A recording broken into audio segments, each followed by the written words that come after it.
Hey everyone, Nikki Sleeth here from the Society of Witchcraft and Old Magic. I just wanted to do a quick chat about something that has been on my mind that I've been noticing lately and being very cognizant of in my own practice. And that is the idea that if we do divination as magicians, as witches, as occultists, as spiritual, magical practitioners of any kind, we are generally looking for unseen wisdom, advice. And what I realize is that loads of people do divination. The problem is that it is imperative that if you are asking advice of spirit, of the universe, of particular guides of yours, that you take the advice seriously. And I think this is an area where people fall off. So, in other words, if you ask a question, should I do this? Should I do that? What will happen if I do this? What will happen if I do that? And these are great questions because they can help you really guide yourself based on inherent likelihoods that are true right now that could affect your situation. And this is the whole benefit of divination, right? But if you ask those questions and you don't necessarily love the answers and you ignore them, I feel that it diminishes your street cred in those sacred spiritual circles that you're trying to tap into intuitively.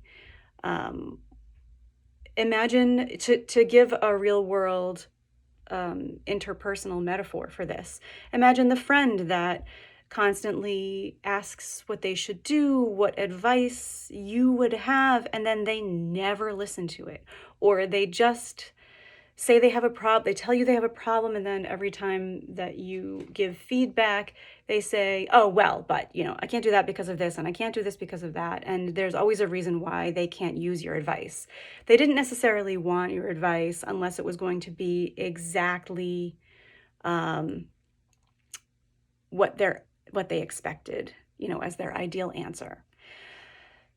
Or maybe they just wanted to vent. And so if you just want to vent, just vent, but don't do divination, right? But anyway, an example of this that just happened to me recently that brought this concept back to mind is has to do with my lucid dreaming practice. I'm a big lucid dreamer. I have been doing magically oriented lucid dreaming for many years, very regularly, cultivated purposefully, documenting my results of the experiments that I do. It's very, very important to my practice. So I always want to be tweaking the conditions of my life and my practice to predispose me to have the best chances of lucidity every time that I try for it. So I did divination last week or a week and a half ago, maybe, saying, should I do an experiment of cutting out alcohol in order to see if it improves my lucid dreaming life? And when I say cutting out alcohol, I'm the kind of person that would normally have a glass of red wine after dinner at some point, or near the end of the night after I'm done working for the day. That's all. It's never more than one, and it's not something I'm physically addicted to, so that's not an issue. I just really like it. It's a lovely part of my routine. It's relaxing. It's a wind down. It's when I stop working and socialize with my husband for the evening or whatever. So I didn't want that to be the answer. I would have preferred it if the divination had said, no, that's not necessary. But the divination was a clear, yes, you should.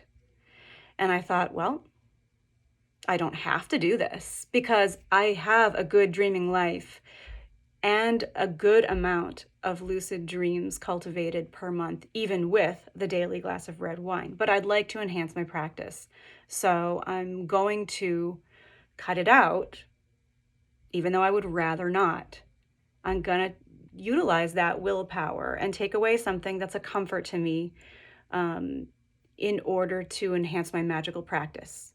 So I did that, and lo and behold, I've had some big surges in momentum in the past week and a half just by doing that. So um, I kind of thought to myself, it's a good thing that I took the advice of the divination, not only because I'm getting the result that I hoped for out of my practice, but also I would have felt badly receiving that advice and then just blowing it off, and then still asking my spirits to help me find ways to improve my practice. What I would have been saying was, well, I know I asked that, but I don't really think I have what it takes to do that. So it's just an example, but I have noticed this kind of thing come up for me many times where I'll get an answer. Should I take on this extra project? Should I help this person with this? Should I try to do this extra thing this week? A lot of times I'll ask these questions, and sometimes the answer is yes, and sometimes it's no, or sometimes it's kind of like, it doesn't matter, you have the choice. But a lot of times it's not the easy answer, and I always follow the advice. So it has worked out really well for me as far as magical effectiveness and successes in my life. And I want to pass that on to you other magically minded people who might be listening to this. Blessed be.